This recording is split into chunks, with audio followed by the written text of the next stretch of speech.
Hello મિત્રો, કેમ છો? આઈ હોપ તમે સૌ મજામાં હશો. મિત્રો, આ વિડીયોમાં આપણે જોવા જઈ રહ્યા છે ધોરણ 12 માટે સંસ્કૃતની પ્રથમ પરીક્ષા માટે પાછલા 2 વર્ષના પેપરોના સંપૂર્ણ સોલ્યુશન. જી હા મિત્રો, પાછલા 2 વર્ષોના પેપરોના સંપૂર્ણ સોલ્યુશન આપણે આ વિડીયોમાં જોવાના છીએ.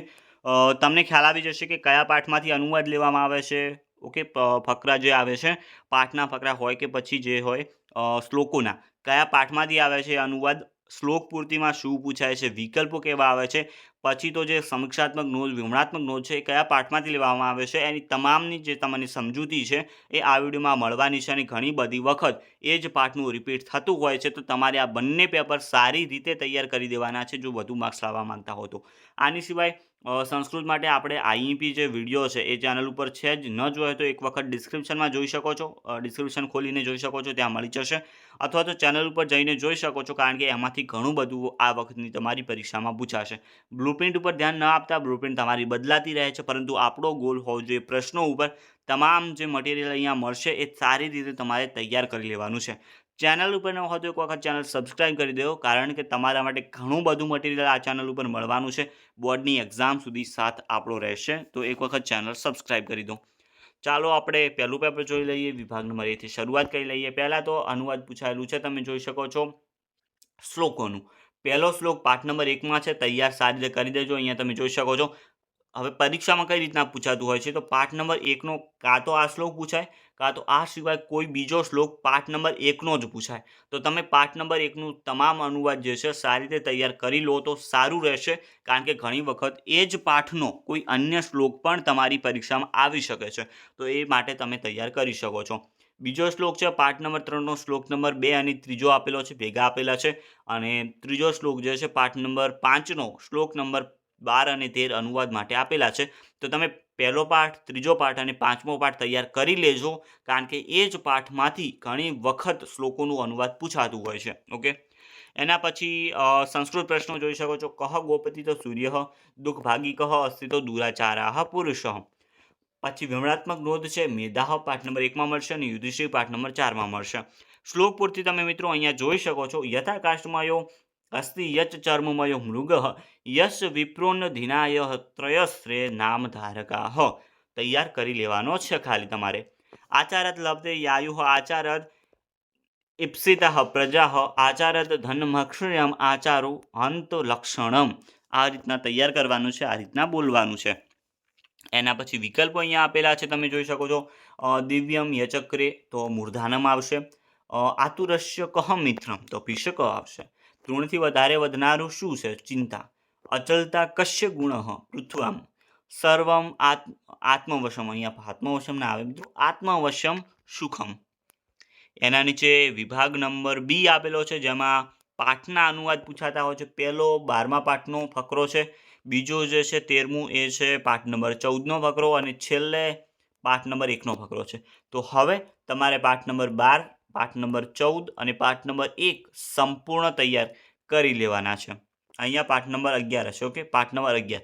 તો આ 3 પાઠ જે છે સારી રીતે તૈયાર કરી લેવાના છે. એમાંથી ઘણી વખત ફકરો, આ ફકરો યા તો આના સિવાય બીજો કોઈ ફકરો મૂકી શકે છે. જવાબ સંસ્કૃતમાં લખવાના છે. સ્વભાવતઃ કેન ક્રૂરઃ સન્તિ તો રાક્ષસાઃ. દશરથેન કીદૃશન શરણે મુનિકુમારો હિંસિત હતો આવશે શબ્દવેદીના શરણે. વિવરણાત્મક નોંધ છે પ્રદક્ષિણા પાઠ નંબર 14 અને આર્ય સમાજ પાઠ નંબર 15માં તમને મળી જશે. ખાલી જગ્યા તમે જોઈ શકો છો. દાંપત ઇત્તસ્ય ખાલી જગ્યા તો દમનમ કુરુત. ઇદમ ખાલી જગ્યા ગૃહતામ તો સુવર્ણ કંકણમ. અંતિમાયમ પ્રદક્ષિણામ ખાલી જગ્યા અગ્રે ચલતી તો વરહ. અંતિમમાં કોણ ચાલે? વર. પછી વિકલ્પો છે. મહાપંકે નિમિગ્ન કહ પલાયિતુમ અક્ષમ તો પથિક આવશે. પ્રજાપતિ ક વર્ણમ પ્રોક્તમ દ વર્ણમ પ્રોક્તમ. વૈદિકસ્ય વિવાહ આત્મા કહ તો સપ્તપદી.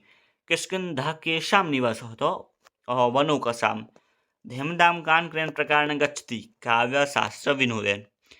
વિભાગ સી અહીંયા આપેલો છે, જેમાં પહેલાં તો ફકરા ઉપરથી પ્રશ્નોના જવાબ જે સારી રીતે તમે જોઈ શકો છો. ક્રમ આપી દીધેલો છે. આ છે પહેલો પ્રશ્ન, આ છે બીજો, ત્રીજોનો જવાબ છે, અને અહીંયા જે છે એ છેલ્લે ચોથાનો જવાબ છે. તો એક વખત વાંચી લો સારી રીતે.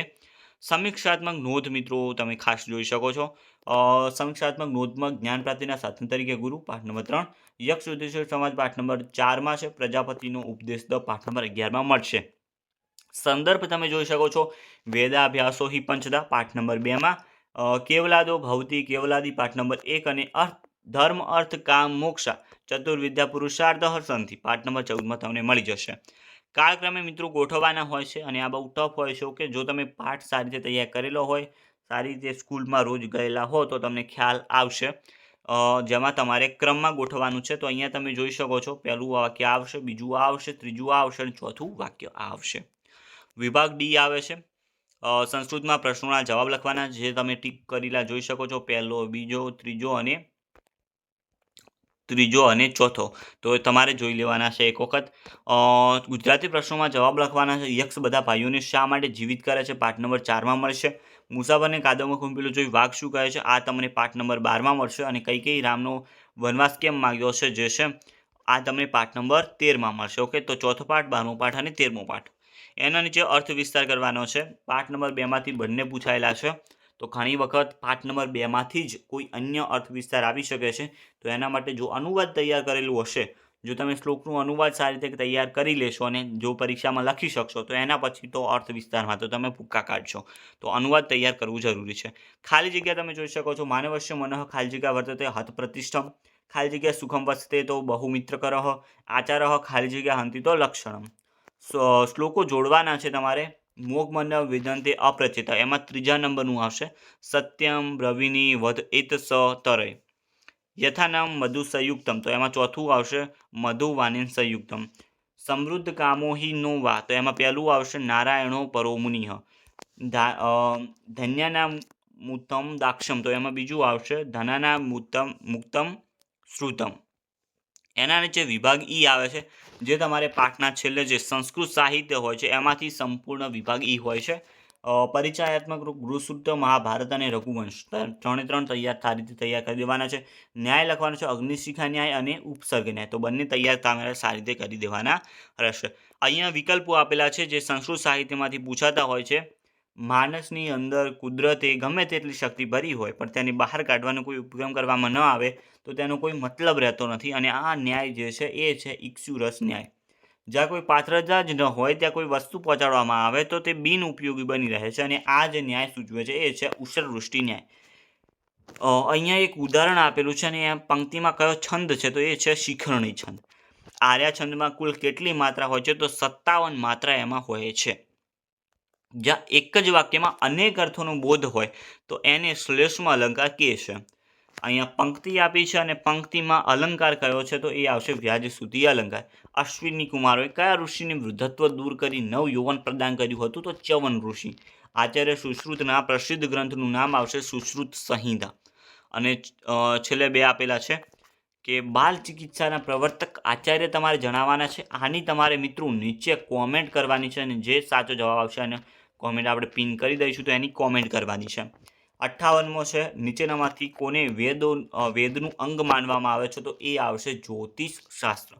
તો અહીંયા પહેલું પેપર જે છે પૂરું થાય છે. 57ની નીચે કોમેન્ટ તમારે કરવાની રહેશે કે સાચો જવાબ શું છે. હવે આપણે બીજું પેપર જોઈ લઈએ.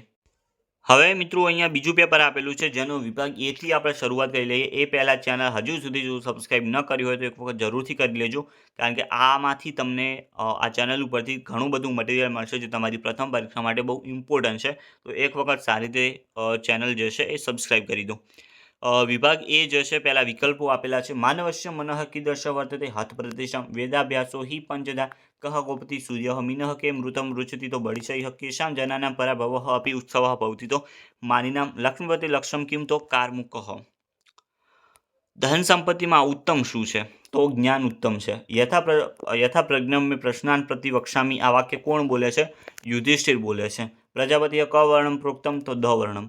ધીમ તામ કેન પ્રકારણ ગચ્છતિ કાવ્યશાસ્ત્ર વિનોદેન, કિષ્કિંધા કેશામ નિવાસ વનોકસામ. રાવણ કેમ ઉપાશ્રિત સીધા હતા, તો માયાથી એમનું હરણ કર્યું હતું. 13મો પ્રશ્ન અહીંયા આપેલો છે. વિવાહ સંસ્કારે વધુવરો ક પરિતઃ પરિક્રામત, તો યથા યજ્ઞાગ્નિ. વૈદિકસ્ય વિવાહ વિધિ આત્મક હતો સપ્તપદી. મહર્ષિ દયાનંદસ્ય પૂર્વનામ કિમ આસીત મૂળશંકર. મહર્ષિ દયાનંદસ્ય નિર્વાણમ કદા અભવત, તો દીપાવલ્યામ. નીચે મિત્રો હવે જોઈ શકો છો તમે, જે પહેલાં તો તમારે ગુજરાતી ભાષામાં ઉત્તર આપવાના છે, એ અહીંયા આપેલું છે. તો એમાં પહેલું છે જ્યેષ્ઠ બ્રહ્માંડનું માથું અને ઉદર કોને કહ્યું છે? તો ધ્રુવલેખને માથું કહ્યું છે અને અંતરિક્ષ જે છે એને ઉદર કહ્યું છે. કોણ માત્ર નામને ધારણ કરે છે? પાઠ નંબર 2માં મળશે. સંદેશની બાબતમાં મુસાફર શું વિચારે છે? પાઠ નંબર 12. પુરુષાર્થો કેટલા છે? 4. કયા કયા? ધર્મ, અર્થ, કામ અને મોક્ષ. વિભાગ બી અહીંયા આપેલો તમે જોઈ શકો છો. અનુવાદ પહેલાં તો તમારે જે છે ગુજરાતી જે છે શ્લોકોના અનુવાદ છે. તો પહેલો તો ત્રીજા પાઠમાંથી તમારે લેવામાં આવ્યો છે શ્લોક નંબર 7, પાંચમા પાઠનો શ્લોક નંબર 6 અને ચોથા પાઠનો શ્લોક નંબર 6 આપેલો છે. તો હવે તમારે પાઠ 3, પાઠ 5 અને પાઠ 4ના તમામ શ્લોકોનો અનુવાદ તૈયાર કરવાનું રહેશે અને એ જ પાઠમાંથી આ વખતની પરીક્ષામાં અનુવાદ આવવાની શક્યતા ઊંચી રહેશે. એના પછી તમે જોઈ શકો છો અહીંયા ગુજરાતી જે ફકરો છે ફકરામાંથી તમારે અનુવાદ કરવાનું છે, એટલે કે પાઠના ફકરા અહીંયા મૂકવાના છે જેના અનુવાદ કરવાના તમારે રહેશે. પહેલું તો છે પાઠ નંબર 11નું, બીજું પાઠ નંબર 14નું અને ત્રીજું જે છે પાઠ નંબર 15નો ફકરો અહીંયા આપેલો છે. તો પાઠ નંબર 11, 14 અને 15 સારી રીતે તૈયાર કરી લેવાના છે. ગમે તે ફકરો એમાંથી આવી શકે છે. એના લીધે સંસ્કૃત પ્રશ્નો આપેલા છે. મૂર્ખાણામ કાલઃ કેન પ્રકારેણ ગચ્છતિ? તો વ્યસને નિદ્રાય ચ ગચ્છતિ. કે ત્રયનામ ધારકા સંતિ કાષ્ઠમય અસ્થિ ચર્મમય મૃગઃ અનધ્નાય વિપ્ર ચ સંતિ. વિભાગ સી, જેમાં તમારે પહેલાં તો પ્રશ્નો અહીંયા તમે સારી રીતે લખેલા જોઈ શકો છો. સામે એના જવાબ લખેલા છે. જે જવાબ આવે છે એક વખત ફકરો જોઈ લેજો કે ક્યાં આ જવાબ આપેલા છે. ઓકે, તો એના પછી જોડકું અહીંયા આપેલું તમે જોઈ શકો છો. જોડકામાં અધમેણા ધતે તાવત હતો, એમાં ચોથું આવશે તતો ભદ્રાણી પશ્યંતી વાળું. સદા પષ્ટિયા ભાવ્યમ, તો એમાં આવશે ગૃહ કાર્ય સુદક્ષયા. નોત્સર્પેતે ન શુષ્ય, તો એમાં જે છે એ પહેલા નંબરનું આવશે સર્વઃ ઇવ સાગરઃ. ઇમામેવ વેદન તાવકી ધિયમ, તો એમાં છેલ્લું આવશે વિચિત્ર રૂપા ખલુચિત હૃદય. તસ્ય તેદાર્થ ચ કામશ્ચ, તો એમાં બીજું આવશે આનૃષ્યમ પરમ મતમ. એના નીચે પછી વિવરણાત્મક નોંધ તમે જોઈ શકો છો. વેદાભ્યાસોઈ પંચતા પાઠ નંબર 2, અપ્રચિતા પાઠ નંબર 1, સપ્તપદી પાઠ નંબર 14 અને મહારાજસ્ય શાપઃ પાઠ નંબર 13માં તમને જોવા મળશે. એના પછી મિત્રો કથના ક્રમે ગોઠવવાનો છે પાઠ. જો તમે સારી રીતે વાંચેલો હશે તો તમને ખ્યાલ આવશે. પહેલું વાક્ય અહીંયા આવશે, બીજું, ત્રીજું અને ચોથું છેલ્લેથી પહેલા સુધી આ રીતના કંઈક આવશે. પાઠ પ્રમાણે ગોઠવવાના હોય છે. અર્થ વિસ્તાર તમે જોઈ શકો છો. આમાં પાઠ નંબર 3માંથી લેવામાં આવ્યો છે, તો તમે તૈયાર કરી શકો છો. વિભાગ ડી તમે અહીંયા જોઈ શકો છો.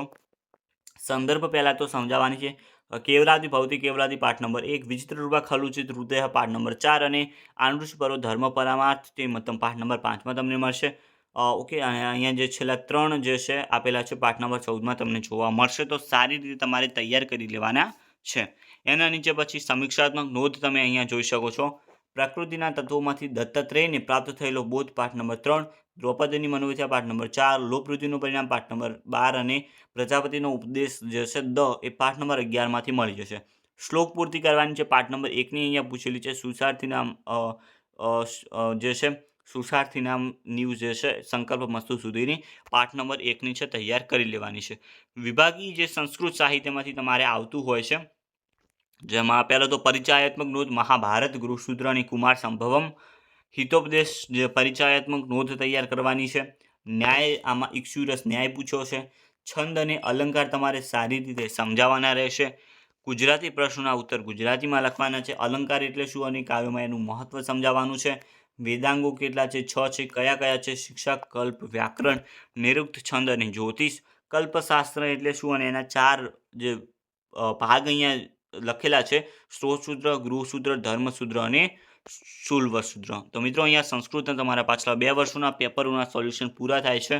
સારી રીતે આમાં જે પણ પ્રશ્નો તૈયાર કરવા જે આપેલા છે એ સારી રીતે તૈયાર કરી દેજો, જેથી તમારી પ્રથમ પરીક્ષા તમને ખૂબ મદદ મળશે. બાકી ચેનલ સબસ્ક્રાઈબ કરી દેજો અને સંસ્કૃતનો આઈએમપી વિડીયો ન જોયો હોય તો ચેનલ ઉપર આપેલો છે, એક વખત જરૂરથી જોઈ લેજો. મળીશું નવા વિડીયોમાં. ત્યાં સુધી ગુડ બાય.